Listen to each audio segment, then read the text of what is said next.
Bonsoir à tous. Avant de débuter le conseil municipal du 15 juillet, je vais faire donc l'appel. Domer Frédéric présent. Il est allumé. Ah, vous n'entendez pas? Et là, ça va mieux. Non, pas plus que ça. Là, ça va mieux. 2, 3, on est bon? On va augmenter le son.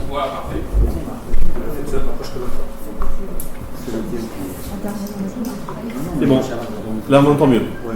Très bien. Nous allons faire l'appel. Donc, Domer Frédéric présent. Madame Menviel. Présente. Monsieur Salier. Présent. Madame Navarre. Présente. Monsieur Benegui. Présent. Madame Rabat. Présente. Monsieur Sainte-Cluc. Présent. Madame Dupin-Jacob. Présente. Monsieur Darigrand. Présent. Monsieur Dachary. Présent. Madame Lecona. Présente. Madame Castera a donné procuration à Madame Lecona. Madame Braner-Bounajme. Présente. Monsieur Puot-Castin. Présent. Monsieur Vergès, procuration à Madame Menviel. Monsieur Touya. Présent. Monsieur Mendribil. Présent. Monsieur Vilaine. Présent. Madame Séjournan-Siro. Présente. Madame Subiette. Présente. Madame Urutibeti. Présente. Madame Foucault a donné procuration à Monsieur Darigrand. Monsieur Morlas-Courtis. Présent. Madame Poy-Domange. Présente. Monsieur Cabane, procuration à Monsieur Morlas-Courtis. Monsieur Omnes.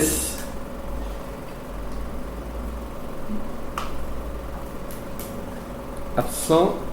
Madame Sariquet a donné procuration à Madame Poy-Domange. Le quorum est atteint. Nous allons pouvoir commencer.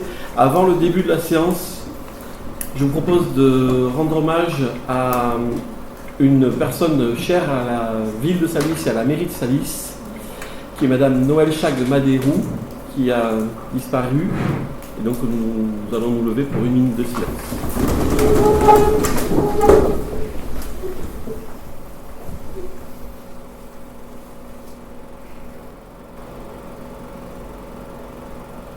Merci beaucoup.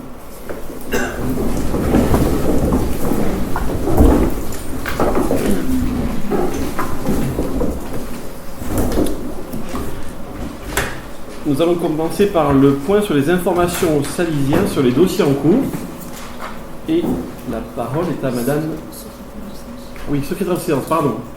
Pas désigner le secrétaire de séance. Je vous propose, secrétaire de séance, Madame Marie-Ange Menviel. Qui est contre? Qui s'abstient? Je vous remercie, Madame Menviel, désignée secrétaire de séance. Donc, point sur les informations salisiens sur les dossiers en cours. Madame Dupin-Jacob. C'est vous. Juste une information donc, par rapport à l'exposition Harold Sen sur les mémoires volées que vous avez peut-être eu déjà l'occasion d'aller voir, qui est au parking Graner jusqu'au 31 août.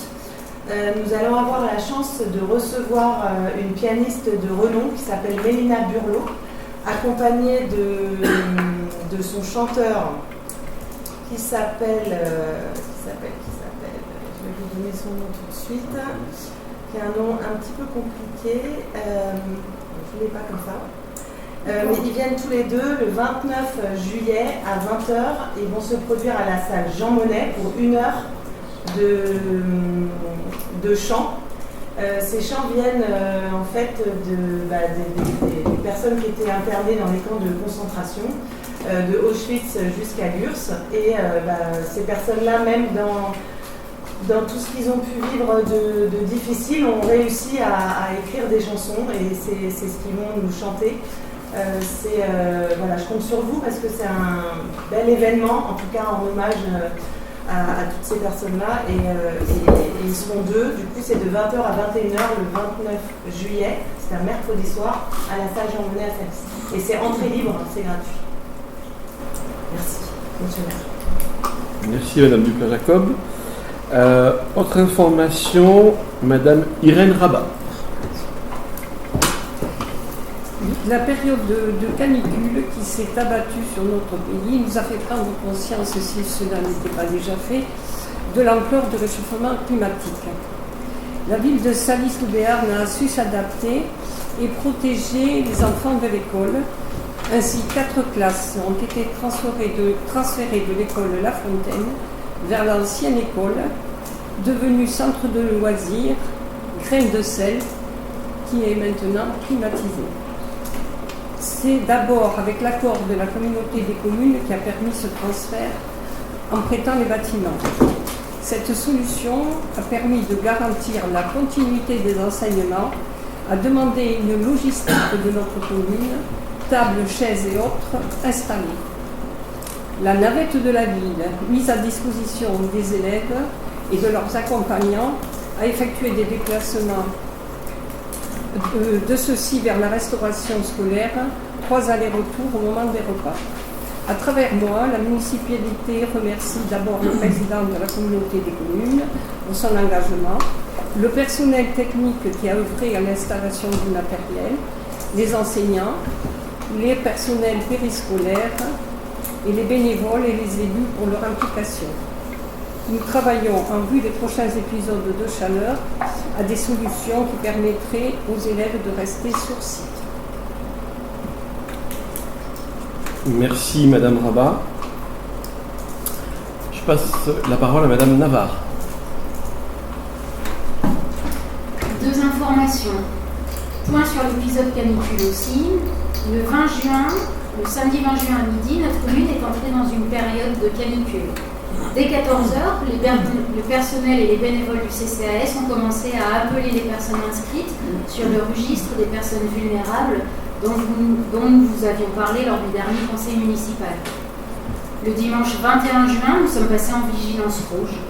La mairie a organisé l'ouverture de 2 salles climatisées et adapté les concerts de la fête de la musique afin de garantir la sécurité de tous et de toutes. Le personnel du CCAS, les élus et les bénévoles ont poursuivi les appels. Ils se sont également rendus à domicile de 7 personnes qui ne répondaient pas au téléphone pour lever de doutes. La vigilance rouge se poursuivant, la mairie a maintenu l'ouverture d'une salle climatisée au pôle social de 9h à 21h jusqu'au vendredi inclus. Un transport a été mis en place et les appels aux personnes vulnérables ont été renouvelés régulièrement. Ce dispositif a permis d'accueillir une quinzaine de personnes au total. Je tiens à remercier chaleureusement la CCBG pour la gratuité de la piscine pendant cette période, ainsi que le personnel du CCAS, les élus, les bénévoles du secours populaire et du secours catholique pour leur aide indispensable. Leur mobilisation a permis d'accompagner concrètement les habitants les plus fragiles. Je continue. Je vous laisse la parole, Madame Navarre. Merci. Dans le cadre de Octobre Rose et Novembre Bleu, nous faisons un appel à tous les Salisiens, toutes les associations. La mairie de Salis de Béarn lance un appel à toutes les associations salisiennes, qu'elles soient sportives, culturelles ou solidaires, ainsi qu'aux commerçants dans le cadre d'Octobre Rose et de Novembre Bleu.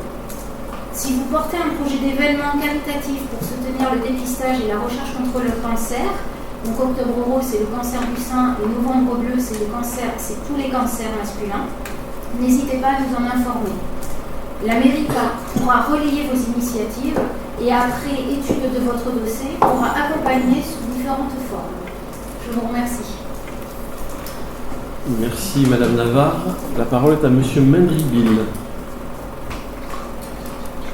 Bonjour à toutes et à tous. Pendant notre campagne, nous avions évoqué la création d'un poste d'élu référent des quartiers.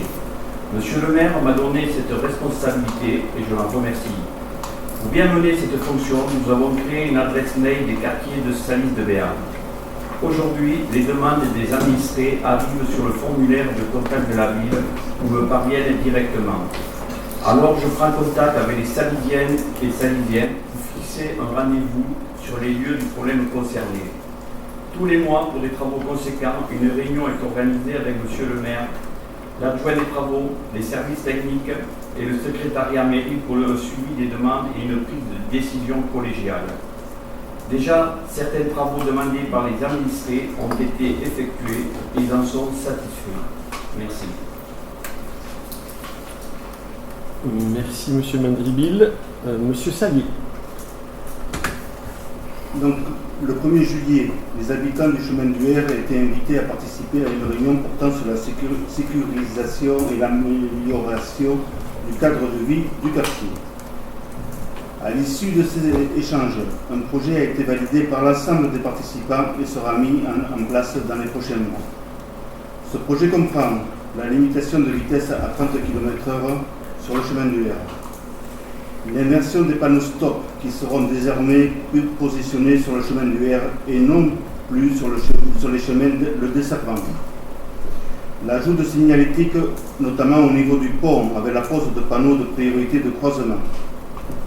L'installation d'un panneau indiquant l'entrée de l'aire de camping-car. Un aménagement au niveau du poste de refoulement. Ce dispositif fera l'objet d'une phase de test de 3 mois. À l'issue de cette période, une évaluation sera réalisée en concertation avec les habitants du quartier. Des rencontres similaires seront organisées dans les autres quartiers. Je continue, monsieur le maire. 22. Ça concerne les pavés au niveau du pont de la Lune, sur le trottoir du pont de la Lune, qui ont été changés et qui étaient particulièrement dégradés et devenus dangereux. On a décidé de le changer avant le début de l'été, mais on a des problèmes d'approvisionnement en pavés et de délai aussi. Donc on a décidé de prendre des pavés de réemploi sur notre site pour effectuer ce remplacement. Donc l'entreprise, je tiens à remercier l'entreprise qui a effectué ces travaux, ces règles de. Et après, une commande sera passée de pavés neufs qui va être lancée pour d'autres opérations de renouvellement sur d'autres trottoirs de la commune. Voilà. Pour les informations. Merci Monsieur Salier. 2 dernières informations, mais d'importance. Première information concernant le presbytère. Donc, en avril 2026, nous avons demandé une étude du bâtiment presbytère, parce que suite à des visites que nous avons faites avec les services techniques et avec différents élus, nous sommes aperçus de grandes dégradations dans le presbytère. Donc, c'est l'APGL qui a mené cette étude afin de réaliser donc un diagnostic. Donc, je rappelle que le presbytère, pour ceux qui ne connaîtraient pas, c'est un immeuble implanté 16 rue Saint-Vincent, et qui appartient à la commune de Salis de Béarn, dont nous avons autorité et responsabilité dessus. L'étude révèle un très gros dégradement du bâtiment, et donc nous avons des mesures à prendre immédiates, et qui ont été prises. Première mesure, interdire l'accès à l'intérieur de ce bâtiment. Donc c'est chose faite. Nous allons devoir réaliser une étude de sol avec reconnaissance des fondations pour définir l'origine du tassement de sol qui a été constaté par le diagnostic. Nous allons aussi devoir inspecter le réseau d'eau pluviale qui passe dans la rue du Château pour rechercher une éventuelle fuite qui impacterait le bâtiment. Et nous allons devoir réviser, bâcher la couverture pour éliminer les infiltrations également. Donc ce sont des gros travaux que nous allons devoir mener. Nous avons donc des associations qui utilisent très régulièrement la salle de réunion et nous avons une association qui est à demeure. Donc nous avons proposé à l'association, notamment des métiers d'antan, de pouvoir trouver un autre site pour les accueillir et également pouvoir faire des réunions sur d'autres lieux. Donc il y a des réunions qui sont en cours et d'autres sites qui sont en train d'être vus pour organiser notamment les assemblées générales qui ont lieu très régulièrement, qui avaient lieu régulièrement dans cette salle du presbytère, en attendant que des travaux soient faits. Et bien entendu, nous vous tiendrons informés de ce qui s'est passé concernant les travaux. Ça, c'était un premier point. Deuxième point, tout aussi important, qui porte sur un dossier que nous avons hérité de la précédente mandature et qui nécessite toute notre attention. Donc, il y a eu 2 délibérations de fait concernant des acquisitions de terrains proches du golfe. Les délibérations, elles ont été adoptées le 9 décembre 2025 et le 4 mars 2026 et elles ont autorisé l'acquisition de plusieurs parcelles chemin de la Barthe auprès de la SARL Phoenix du Béarn. Ceci pour un montant de 62 000 € sans les frais de notaire, puisque les frais notariaux nous ont amené à 70 000 € de frais.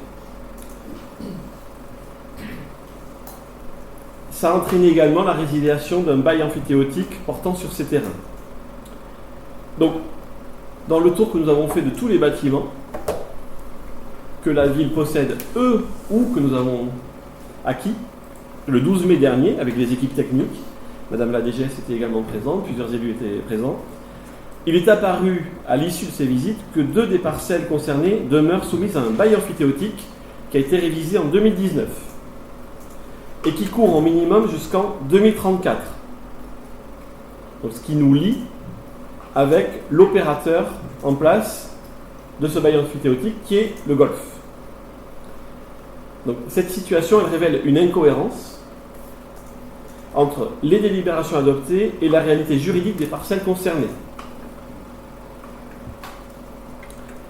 À savoir que dans les délibérations, le bail amphithéotique révisé en 2019 n'était malheureusement pas identifié. Donc, en tant que nouvelle équipe municipale, il nous paraît important, et dans le cadre de notre responsabilité, de traiter ce dossier avec sérieux, transparence et surtout dans le respect du droit. Notre objectif n'est pas de porter un jugement sur des décisions de nos prédécesseurs, mais de garantir la sécurité juridique des actes de la commune, de préserver les intérêts financiers de celle-ci, donc de tous les Salysiens, et de respecter les droits des différents partenaires concernés. En l'occurrence, il s'agit du golf. C'est pourquoi les services juridiques de la mairie engagent donc toutes les démarches nécessaires afin d'analyser la situation, d'identifier les mesures de régularisation appropriées et de sécuriser définitivement ce dossier.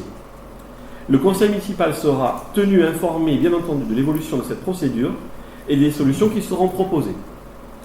Donc, notre devoir, c'est de faire la lumière sur ce dossier, de corriger les irrégularités s'il y en avait eu, et d'agir dans le seul intérêt de la commune et de tous ses administrés. Je vous remercie. Fin des informations aux Salysiens sur les dossiers en cours. Donc nous allons passer au point 1, sur la décision du maire par délégation. Donc décision a été prise sur la fongibilité des crédits, décision budgétaire modificative portant environnement de crédit de chapitre à chapitre. Alors, tous les conseillers ont eu la décision. Est-ce que ça apporte des questions ou pas ? Sachant qu'il n'y aura pas de vote, parce que c'est une décision prise par délégation. Non ? Je vous remercie. On va pouvoir passer donc au point 2, procès verbal de la séance précédente.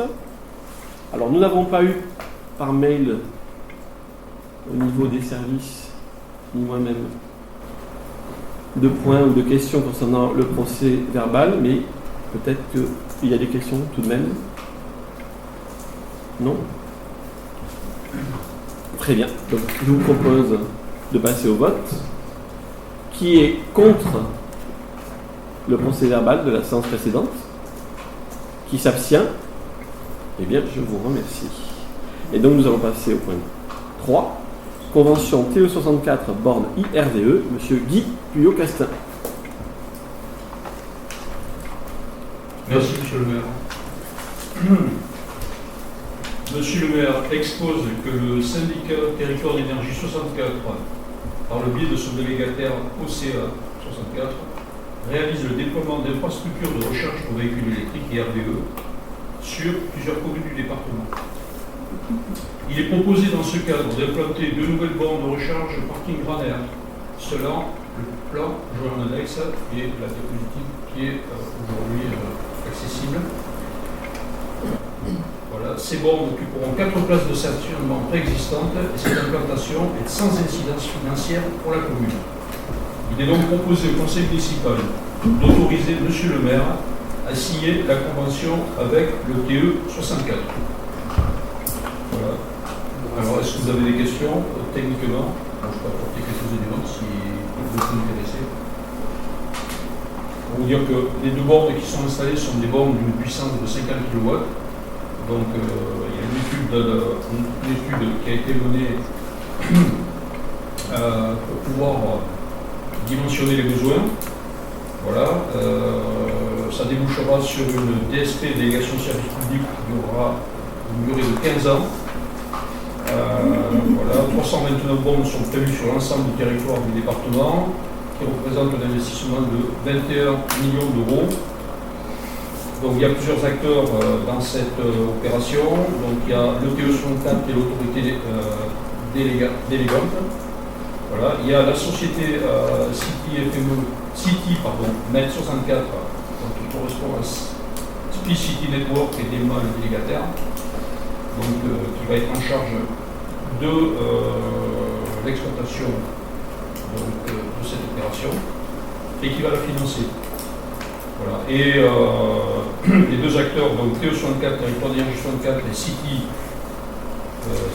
Med 64, donc aujourd'hui représente OSCA. OSCA, pour vous dire ce que c'est un acronyme donc, qui vient de Pygmée du OSO et Océan Atlantique, CA, donc OCA 64, l'acronyme qui permet donc de créer ce nouveau service. Voilà, la puissance des bornes, donc ce sont deux bornes d'une puissance de 50 kW évolutive jusqu'à 200 kW. Donc ça veut dire qu'aujourd'hui, un client qui va venir se raccorder, s'il est seul, il va bénéficier de la totalité de la puissance de la borne, donc c'est une borne à puissance rapide, une borne à point continu.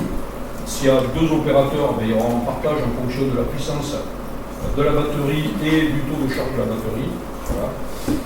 Au bout d'une année, ou plutôt au fil du temps, pour vous dire qu'il va y avoir un suivi des consommations pour voir s'il y a une évolution possible, puisque ces modèles de bornes sont évolutifs jusqu'à une puissance de 200 kg, donc ça veut dire une puissance de charge beaucoup plus rapide. Voilà. Et les investissements seront toujours à la charge de l'exploitant, donc de la société que j'ai citée. Voilà. Et à l'issue des 15 ans, qu'est-ce qui se passera au bout des 15 ans? Soit il y a une relance pour attribuer un nouveau contrat par la concession, soit il y a une reprise de c'est ce qu'on appelle être passionné par les sujets.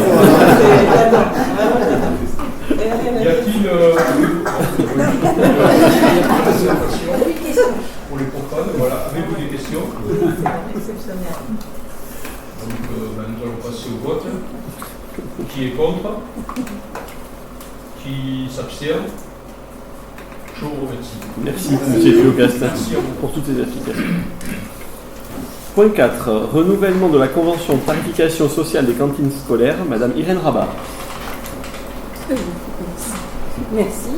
Donc, Monsieur le maire rappelle à l'Assemblée qu'en séance du 9 juin 2023, le conseil municipal l'a autorisé à conclure une convention triennale de tarification sociale des cantines scolaires avec l'agence des services et des paiements, permettant à la commune de percevoir une aide de 3 € par repas facturé à 1 €.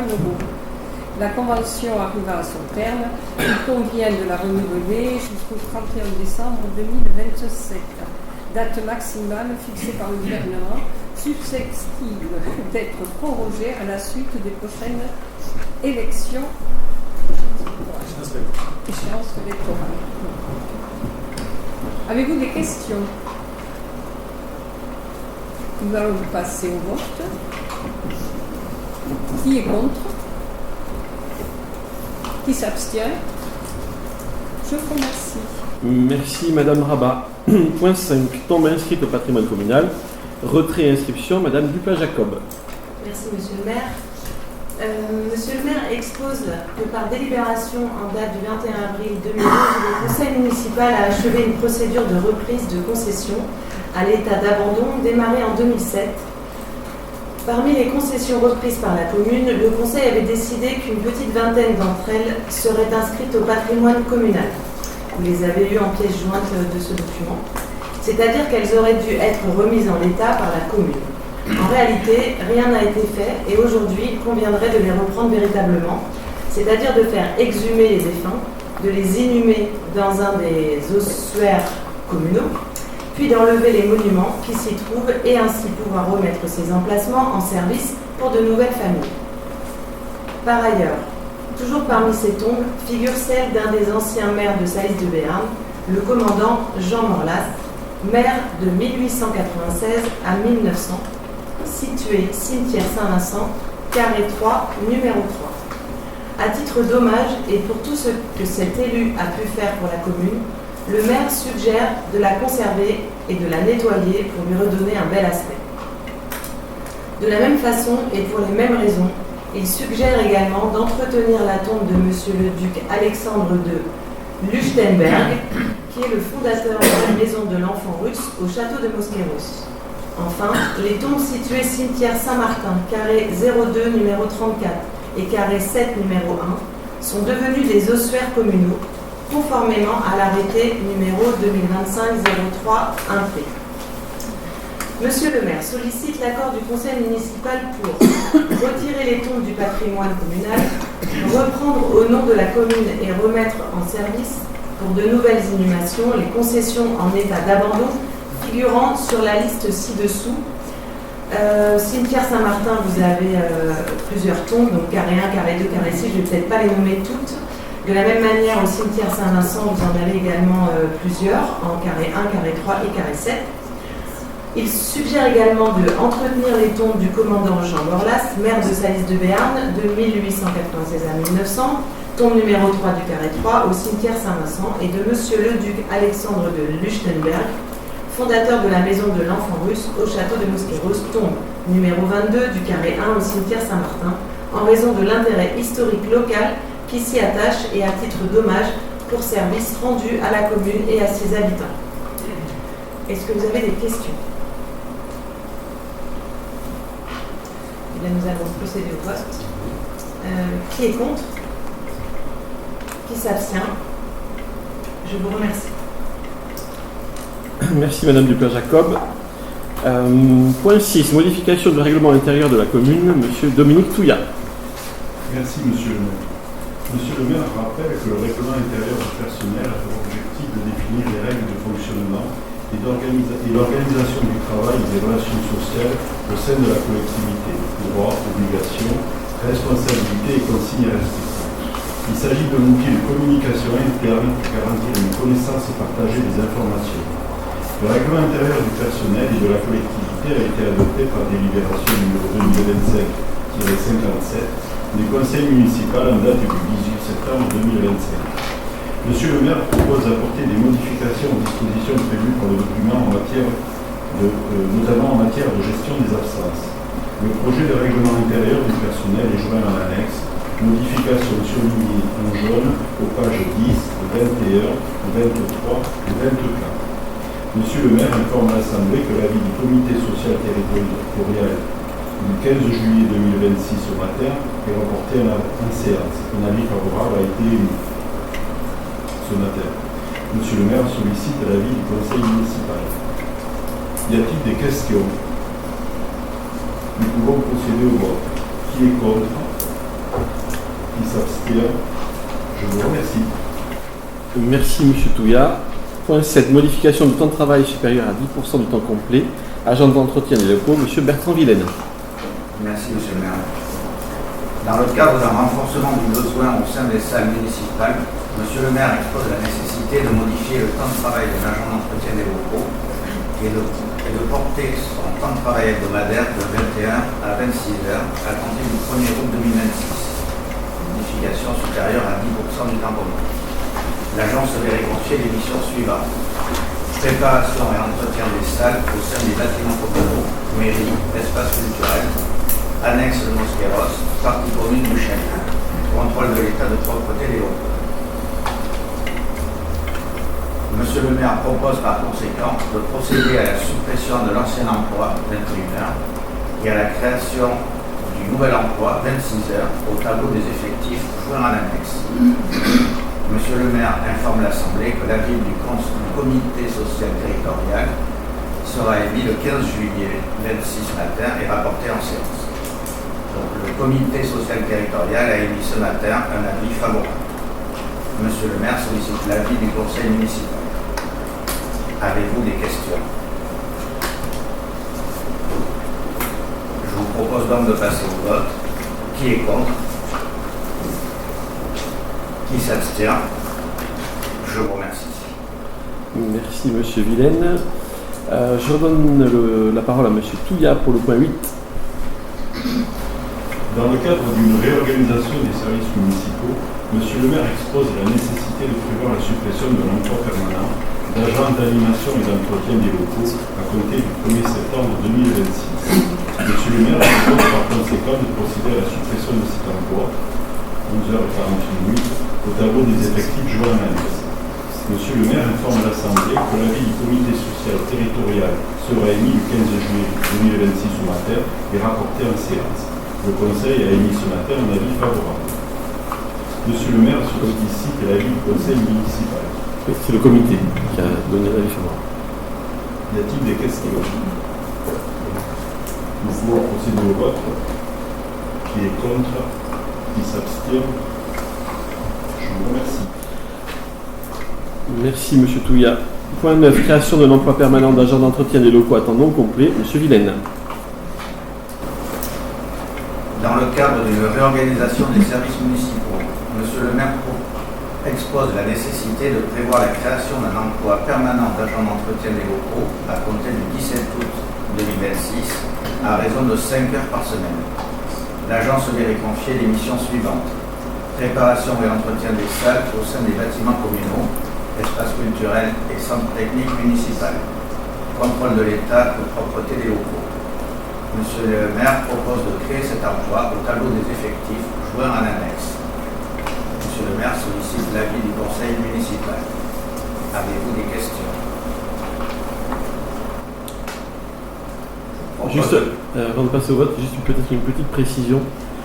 Comme il y a plusieurs délibérations dans ce sens-là, juste que c'est dans le cadre d'un départ en retraite qu'il y a une réaffectation des heures sur d'autres agents. Merci pour la précision, monsieur le maire. Je vous propose donc de passer au vote.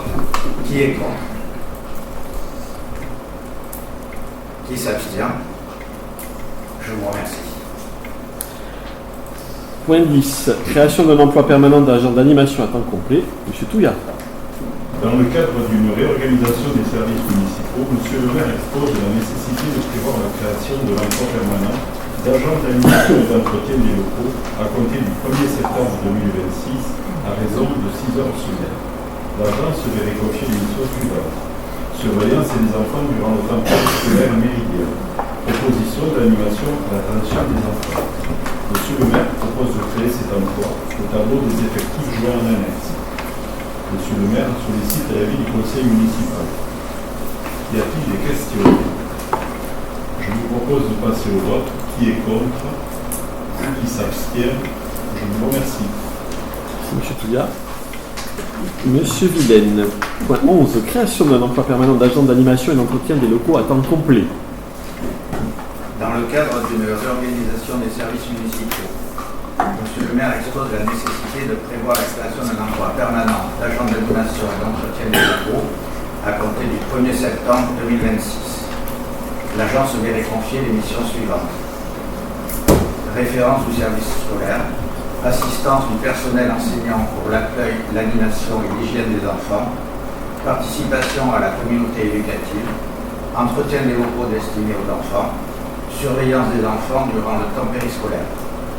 Monsieur le maire propose de créer cet emploi au tableau des effectifs joint en annexe. Monsieur le maire sollicite l'avis du conseil municipal. Avez-vous des questions? Je vous propose de passer au vote. Qui est contre? Qui s'abstient? Je vous remercie.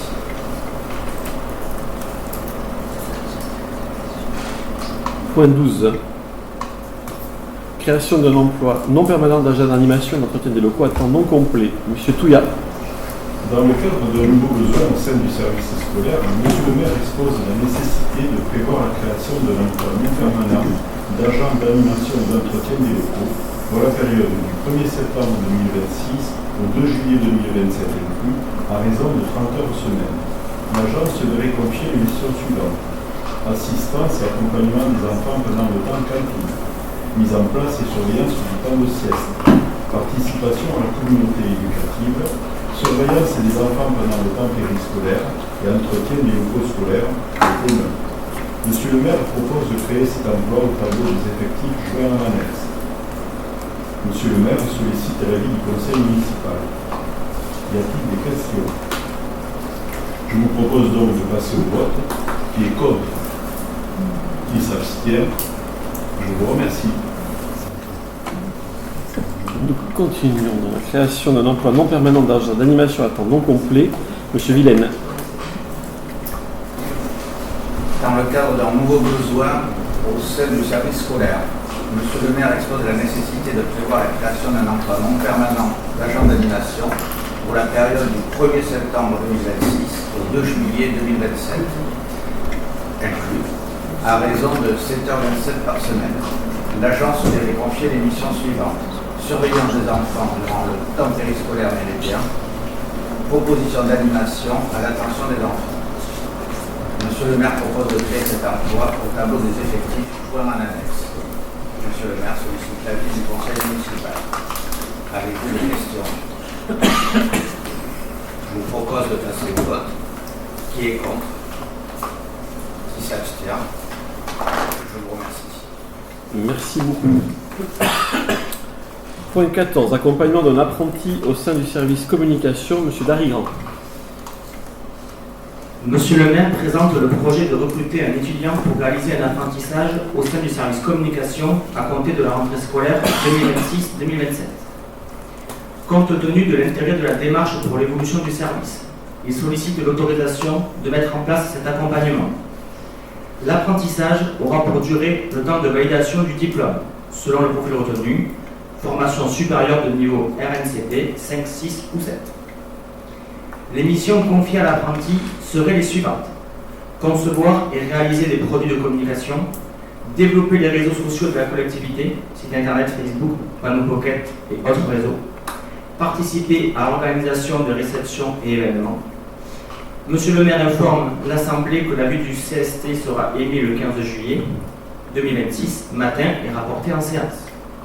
Le CST a donné un avis favorable. Merci monsieur le maire, merci au CST. Monsieur le maire sollicite l'avis du conseil municipal.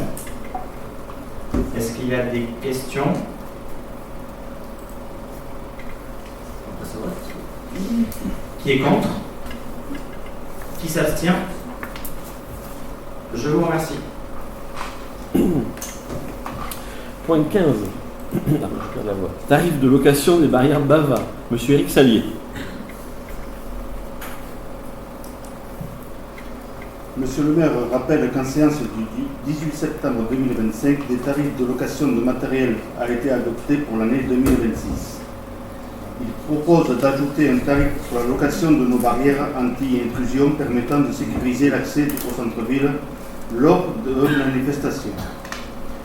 Compte tenu du prix d'achat, 30 087 € en 2023, et la durée d'amortissement de 20 ans, Monsieur le maire propose de fixer le tarif et les conditions de location suivantes. Tarif au mètre, 65 € par jour d'utilisation, sachant que le dispositif complet mesure 24 mètres. Bénéficiaires, les communes, celles qui prêtent du matériel à la commune de Salis de Béarn, bénéficieront de la gratuité. Les autres devront s'acquitter du tarif fixé. Les communes prennent en charge le retrait, le transport et la remise du matériel emprunté. Cette location fera l'objet d'une convention de mise à disposition qui définira les modalités de prêt des barrières et les conditions de réparation en cas de détérioration du matériel. Monsieur le maire sollicite l'avis du conseil municipal. Y a-t-il des questions? Monsieur Morlas, oui. Oui, juste une annexe. Est-ce qu'on a beaucoup de demandes pour le Bava? Parce que autant son qui est sur Salis. Alors, on a deux communes qui étaient en attente de prêt, qui les réclamaient. C'était Sauveterre de Béarn et la Bastide. Mais ça leur a toujours été refusé jusqu'alors. Donc là, l'idée, c'était de pouvoir répondre favorablement à leurs demandes, sachant que pour l'une, notamment Sauveterre de Béarn, elle nous prête du matériel à titre gratuit. Donc elle rentrerait dans ce que exposé M. Salier de la gratuité. La Bastide s'est toujours intéressée. Pour l'instant, on n'a pas d'échange de matériel. Donc elle s'acquitterait de la tarification de 65 € par jour d'utilisation par mètre. Et les barrières Bava, donc c'est des barrières qui sont démontables par petits bouts. Oui. serait livré aux demandeurs à la dimension qu'eux veulent, ou livré et ensuite eux ils roulent. Alors c'est pas livré, elles viennent les chercher. Non, ils viennent les chercher, d'accord. Ouais. Voilà, Mais après, par exemple, on a 24 mètres maxi, ils peuvent en prendre que 12 si ça les intéresse. Suivant les lieux qu'ils ont à sécuriser. Mais c'est eux qui vont les mettre à Oui. la dimension qu'ils veulent sur leur. Oui, ce sont des. Oui, tout à fait. Que nous les rendrons dans les dimensions où ils ont utilisé, ou que nous on ne pas remoduler après. Alors, exemple, ce sont des modules qui sont attachables les uns aux autres. Hein. Ils sont, voilà, donc, s'ils prennent 10 mètres, donc c'est l'équivalent des 10 mètres. Et ensuite, les services techniques les avaient plus ou moins bâtis à Salis en fonction des utilités qu'ils ont, toujours sur les mêmes rues. Telle va, telle rue, oui. Après, qu'il va falloir. Après, on peut quand même bien moduler les choses, parce qu'on les utilise régulièrement là, depuis quelques semaines, et on arrive à bien moduler. Même sur des lieux qui ne sont pas utilisés aujourd'hui sur Salis, on n'avait pas l'habitude d'utiliser. Donc ça. Après, c'est l'utilisateur qui lui-même se verra utiliser ces barrières, les positionner et compléter, s'il y a besoin de compléter, par ses propres dispositifs. Voilà. Pardon. Salut. Merci, monsieur le maire. Y a-t-il d'autres questions? Nous allons passer au vote. Qui est contre? Qui s'abstient? Merci Monsieur Chalier. Point 16. Institution d'une taxe sur la vacance des locaux d'habitation en zone non tendue. Monsieur Laurent Sainte-Pluc. Merci Monsieur le maire. Donc, pour lutter contre la vacance des logements, la commune peut instituer une taxe spéciale en vertu de l'article 1406 bis du Code général des impôts. Dans les zones non tendues, cette taxe sur la vacance des locaux d'habitation s'applique sur l'ensemble des logements vacants durant les 2 ans précédant le 1er janvier de l'année d'imposition. Est considéré vacant un local d'habitation n'ayant pas été occupé plus de 90 jours durant cette période de 2 ans. Le taux imposé ne peut dépasser 50% et ce dernier est fixé chaque année avant le 15 avril de l'année en cours, soit en même temps que l'ensemble des taux d'imposition. Il est proposé au conseil municipal d'instituer la taxe sur la vacance des locaux d'habitation. La fixation du taux d'imposition fera l'objet d'une délibération en 2027. Donc vous avez une note de la direction départementale des finances publiques et jointe à l'annexe. Pour compléter et vous donner quelques explications par rapport à ce choix. Donc, cette mesure répond à une situation que nous connaissons tous. Notre centre-bourg compte aujourd'hui un nombre important de logements vacants, alors même que la demande de logement reste forte. L'étude réalisée en 2021 dans le cadre du programme Petite Ville de demain a mis en évidence cette réalité. En 2018, le taux de vacance atteignait 15%, avec 352 logements vacants recensés rien que dans le centre-bourg. Les données les plus récentes de l'INSEE confirment que cet enjeu demeure. En 2023, Salis de Verne comptait 3305 logements, 2462 résidences principales, 448 résidences secondaires et 394 logements vacants, soit 11,9% de l'ensemble du parc de logements. Donc la situation s'améliore progressivement, mais ce niveau de vacances reste élevé et justifie pleinement que nous poursuivions notre action. Ces logements sont souvent des bâtiments anciens, parfois dégradés, qui nécessitent des travaux importants. Lorsqu'un logement reste vide pendant plusieurs années et se détériore progressivement, il peut finir par poser des difficultés en matière de patrimoine, d'image du centre-ville, mais aussi de sécurité. Nous avons malheureusement pu le constater à Salis de Verne avec plusieurs situations, notamment les maisons HEP de la rue Jean Toulette, et plus récemment à la maison Véro au jardin public, en fait du jardin public. Dans ces cas, la collectivité a dû intervenir pour accompagner ou gérer les situations devenues complexes. Donc l'objectif est donc d'agir plus tôt, avant que ces logements ne se dégradent davantage et que les solutions deviennent plus difficiles et plus coûteuses. Cette taxe vient compléter les actions déjà engagées par la commune et la communauté commune. Depuis 2023, la communauté commune du Béarn-des-Gaves accompagne les propriétaires grâce à une chargée de projet habitat. Elle les informe et les conseille, les aide à mobiliser les dispositifs financiers existants, à monter leur dossier de rénovation et à remettre leur logement sur le marché. La taxe d'habitation sur le logement vacant constitue donc un outil supplémentaire. Son objectif n'est pas de sanctionner les propriétaires, mais de créer cette nouvelle recette fiscale pour la commune. Elle vise avant tout à encourager les propriétaires à engager les démarches nécessaires, c'est-à-dire rénover leur bien, le vendre ou le remettre en location. Je souhaite également rappeler que cette démarche s'inscrit pleinement dans les engagements que nous avons pris devant les Salisiens. redonner vie à notre centre-bourg, préserver notre patrimoine bâti, proposer davantage de logements, accueillir de nouveaux habitants et améliorer durablement notre cadre de vie. Nous faisons ainsi le choix d'une commune qui anticipe plutôt que de subir, qui protège son patrimoine, accompagne les propriétaires et prépare l'avenir. Voilà ce que je voulais vous dire. Est-ce que vous avez des questions? Donc je vous propose de passer au vote. Qui est contre? Qui s'abstient? Merci. Merci, M. Sainte-Cloud.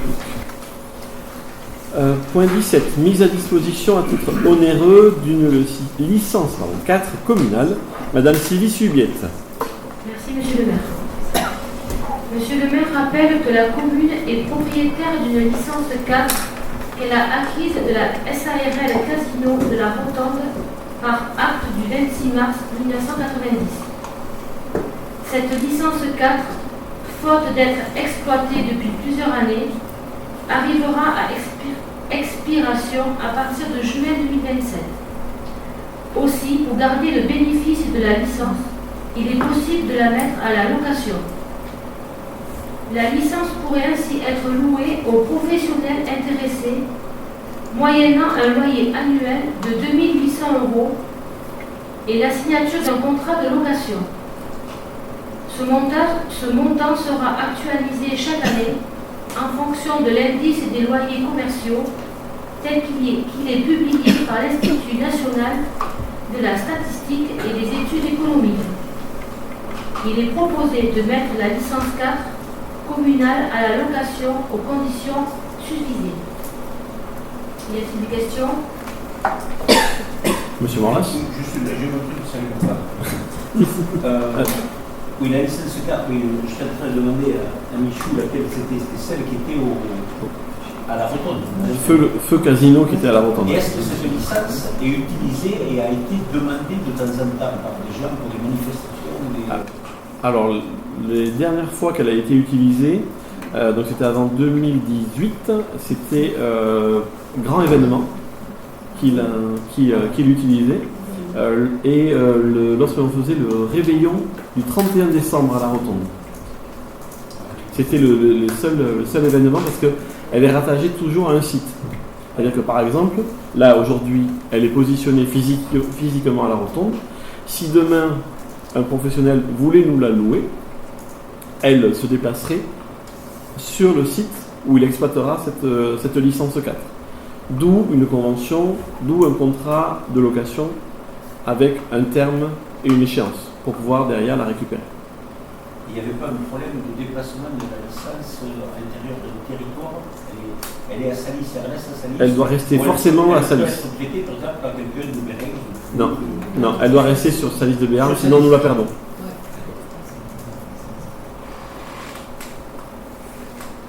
Donc l'important là pour nous, c'est que quelqu'un puisse la louer pour que justement, comme l'a dit très justement Mme Subiette, en juin 2027, on ne la voit pas disparaître de notre territoire et de notre ville. Il faut l'exploiter.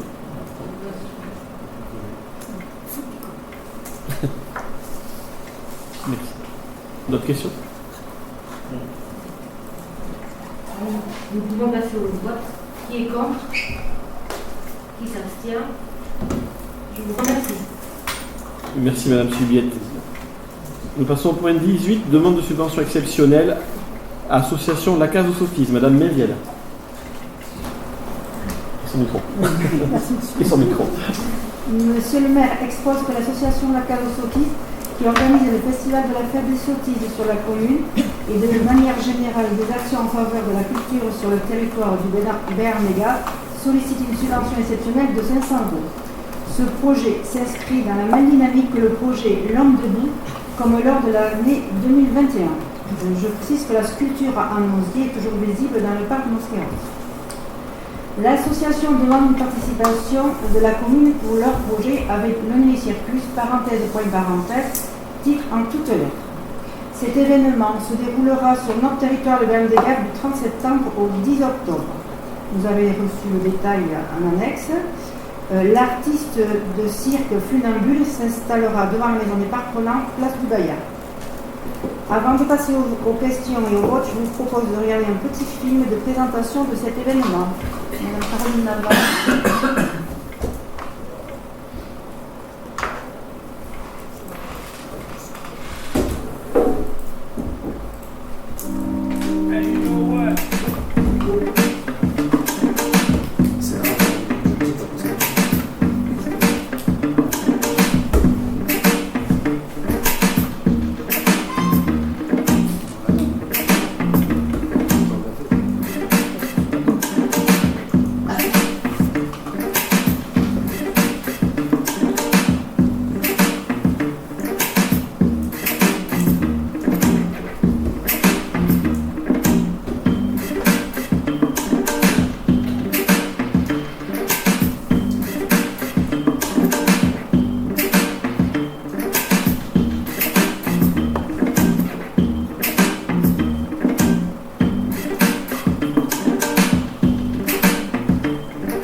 Monsieur le maire propose de verser donc 500 € à la case Sotis.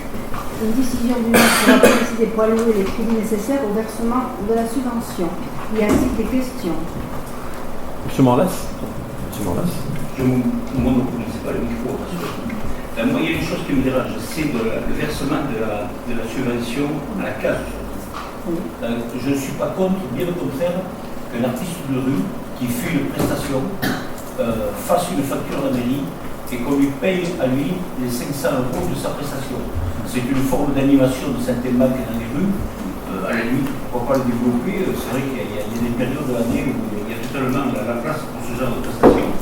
Moi, alors, je voterai contre la subvention à la case Sotis, mais par contre, au fond de moi, je suis pour la subvention. Alors, c'est difficile de.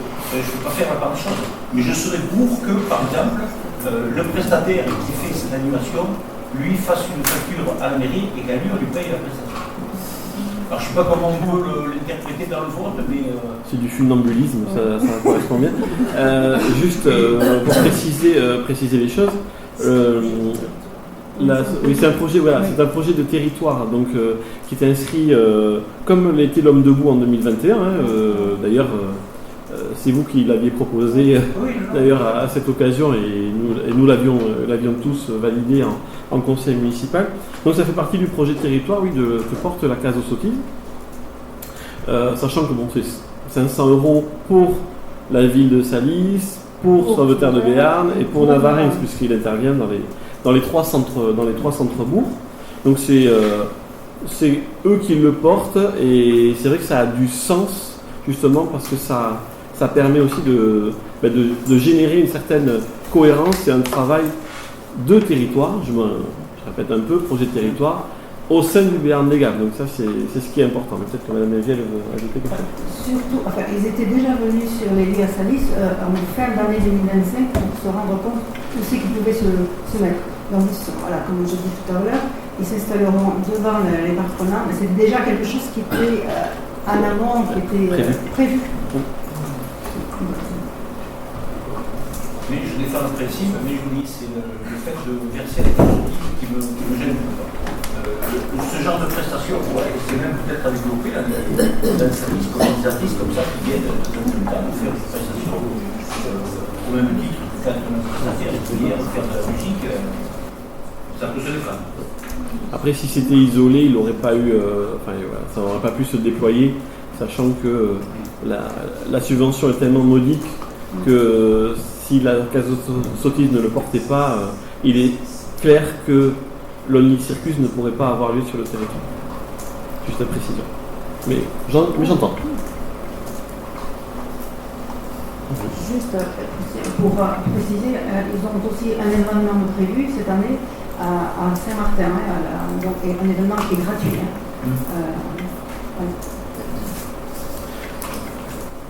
J'en profite d'ailleurs pour dire que le festival de la classe de sottise a lieu ce week-end. Venez-y nombreux.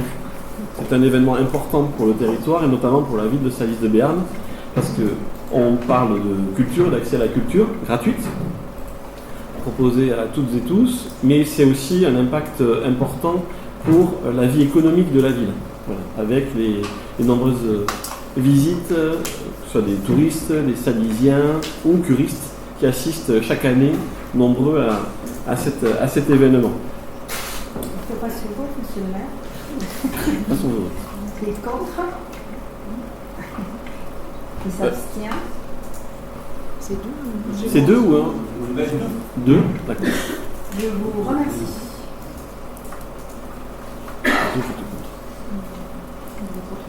Thierry Caban. Nous passons au point 19, demande de subvention de l'association La Croix-Rouge française. Madame Navarre. Monsieur le maire rappelle qu'en séance du 4 mars 2026, consacrée au vote du budget, l'association donc l'association de la Croix-Rouge française a adressé une demande de subvention sans en préciser le montant sollicité. Par conséquent, aucune subvention n'a été allouée. Elle expose que l'unité locale des gaves de la NIF et bidous de l'association La Croix-Rouge française, par courrier du 3 juillet 2026, réitère sa demande de subvention pour l'année 2026. Considérant l'accompagnement de la Croix-Rouge comme sur de nombreuses festivités, Monsieur le maire propose de verser 500 € à la Croix-Rouge française comme en 2025. Une subvention du maire sera prise pour allouer une décision du maire sera prise pour allouer les crédits nécessaires au versement de la subvention. Y a-t-il des questions? Non. Monsieur Morlin.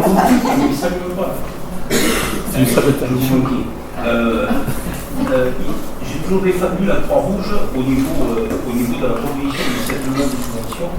C'est un petit peu eux qui volontairement ne faisaient pas de demande chiffrée pour laisser un peu à la collectivité le soin de donner 300, 500 en fonction du budget. Il faut savoir que, et je dois être avec Jonathan Dussel, le club, celui qui localement doit utiliser le plus la Croix-Rouge pendant une saison. Il faut savoir que maintenant, la Croix-Rouge, l'unité locale, a un rôle un petit peu consultatif et passe par un système dématérialisé relié directement avec la Croix-Rouge à Paris. Avant, on avait avec eux des relations, on a toujours ces relations humaines et il faut qu'elles restent longtemps. Des relations où, quand on avait, je me suis trouvé dans le cas des courses où on n'avait pas beaucoup d'entrée d'argent et où on voulait apporter un surplus de sécurité aux gosses, de faire venir la Croix-Rouge. Et là, ça leur est arrivé plusieurs fois de nous négocier le prix et même des fois de nous faire un prix défiant de concurrence parce qu'ils savaient que on ne pouvait pas vraiment payer la prestation sinon. Et maintenant, avec le rattachement à Paris, ça serait totalement impossible à faire. Donc nous, au niveau des courses vélo, on a vu l'accroissement quasiment du simple double de la prestation et on a le même problème avec la Jura du Seine. Mais le gros problème que l'on a, nous, ici, sur notre territoire, c'est qu'on ne peut pas mettre la Croix-Rouge en concurrence avec Kitcop. Parce qu'il y a les prestataires des pompiers qui ont un système, mais qui ont un prix largement au-delà de la Croix-Rouge. On ne peut pas faire venir la protection civile. Elle viendrait même faire entre les fenêtres. Le déplacement, pareil, c'est un prix exorbitant. Donc c'est vrai qu'on se retrouve un petit peu, quand on en a besoin, coincé avec la Croix-Rouge. Mais il faut savoir que maintenant, les relations sont un petit peu plus compliquées avec la Croix-Rouge au niveau financier. Mais par contre, je soutiens totalement la subvention qui pourra être donnée, parce qu'il y a quand même une équipe formidable et qui, je crois même, c'est elle qui gère la gestion de son matériel. C'est un petit peu compliqué pour eux. Mais il faut savoir quand même que la situation est quand même différente par rapport à l'image qu'on défendait avant de la Croix-Rouge. On était avec des gens qu'on connaissait et qui étaient prêts à intervenir même des fois sur des petites animations bénévolement parce que ça faisait partie un petit peu de leur philosophie.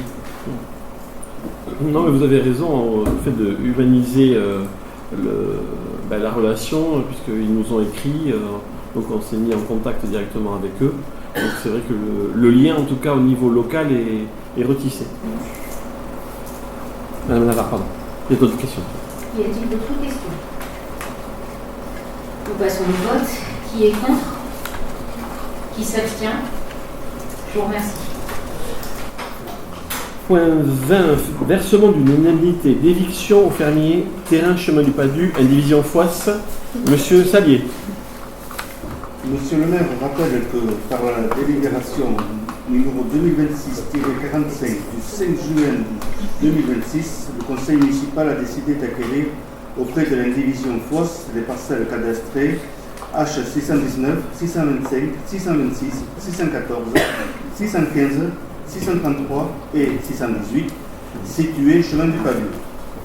La plupart de ces parcelles sont exploitées par M. Claude Disney dans le cadre d'un bail rural verbal expirant en 2031.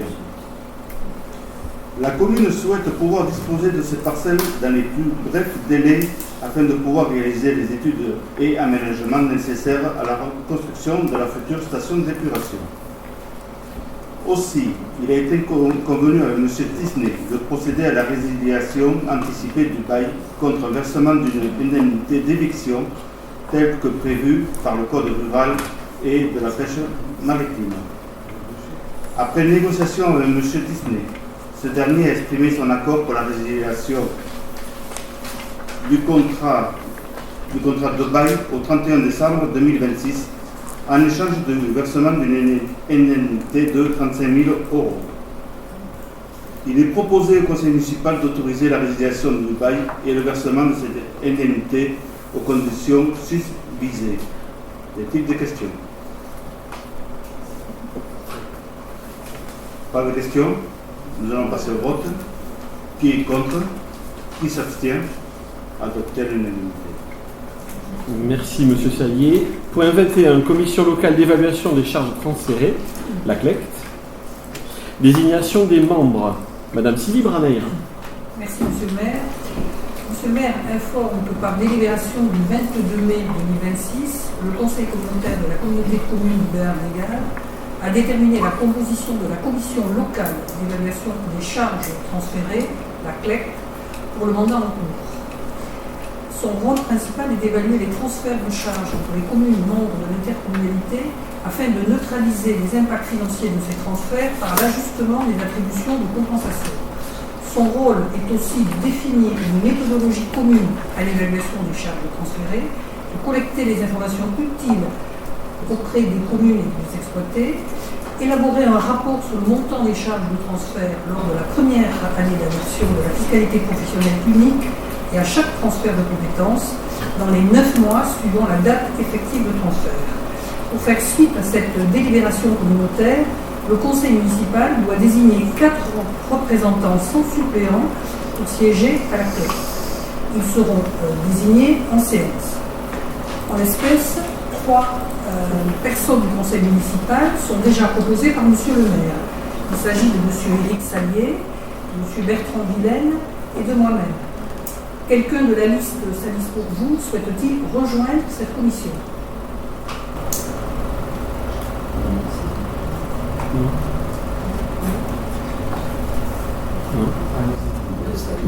Donc il y a une 4e personne qui peut y assister. Je sais que nous avions un conseiller.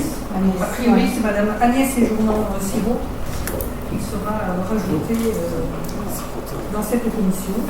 Y a-t-il d'autres questions? D'autres volontaires?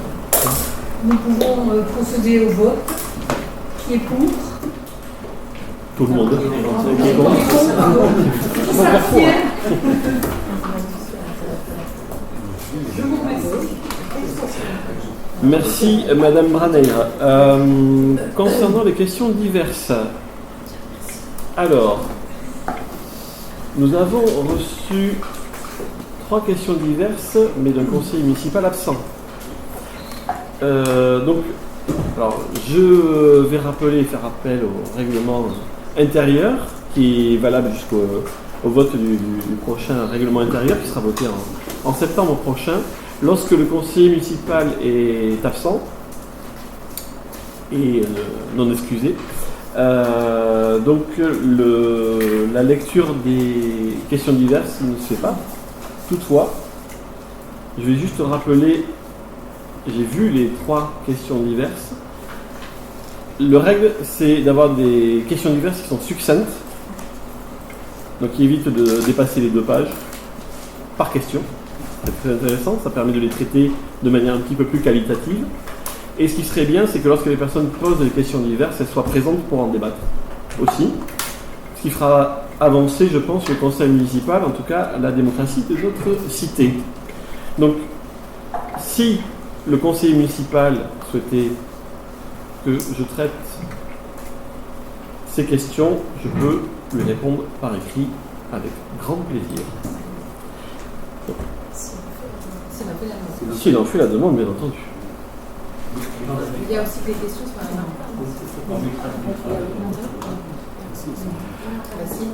Il faut l'expliquer qu'il doit être présent chaque fois qu'il pose une question. C'est ce que je viens de dire. C'est logique,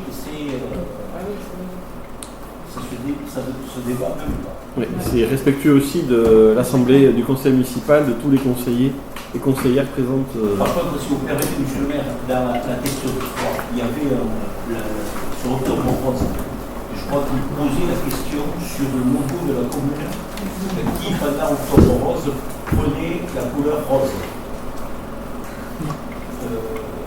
Est-ce que c'est envisageable? Est-ce que c'est faisable? Est-ce que c'est un problème d'État de le mettre en place? C'est-à-dire que le logo de la commune, alors on transpose dans Octobre Rose, parce que c'est le premier, et quand il y a eu des problèmes d'Ukraine, tout le monde s'est mis au bleu jaune, pour montrer la solidarité à ce genre d'événement, que le logo de la commune puisse éventuellement prendre cette couleur. Alors, c'est faisable, c'est pas faisable, alors, c'est une question. Je vais laisser Madame Navarre, qui est en charge des actions de prévention par délégation. Donc, tout ce qui est en octobre rose et novembre, c'est la commission qui décide. Donc, cette demande peut très bien être faite à la commission et nous l'étudierons. Je ne vois pas pourquoi on ne pourrait pas le mettre en rose, mais c'est une décision collégiale. Et donc, pour tout ce qui est octobre rose et novembre rose, je vais tout mettre en rose. Vous pouvez faire bien sûr des demandes auprès de la commission. Il n'y a pas de souci. Donc, vous pouvez proposer éventuellement à ce qu'on pose cette question. Absolument pas. La commission les commissions sont ouvertes aux questions et nous les mettons à l'ordre du jour de nos commissions. D'ailleurs, oui. J'invite tous les membres des commissions à assister aux commissions parce qu'elles sont très intéressantes et de pouvoir participer à toutes les actions qu'on mène, alors que ce soit sur la prévention ou sur tous les autres sujets. Ça me permet de faire un petit rappel. Le présentéisme, c'est important en commission. Et toutes les idées voilà, le logo, par exemple, de Salis en rose, c'est une très bonne idée. Je me la note. Non, mais voilà, c'était un petit détail. Apparemment, prenez 4 pages. Donc, c'est vrai que la demande soit, si c'est, comme vous le dites, une demande beaucoup plus simple, beaucoup plus logique à faire. Voilà. Et je pense que cette demande peut être faite directement à la commission et pas au conseil municipal.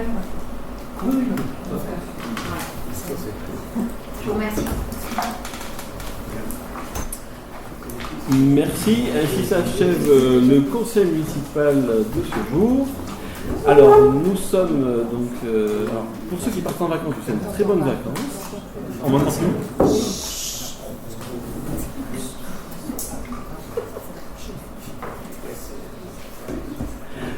Donc, je souhaite de très bonnes vacances à ceux qui partent en vacances. Apparemment, M. Saint-Tucuc est pressé de partir en vacances.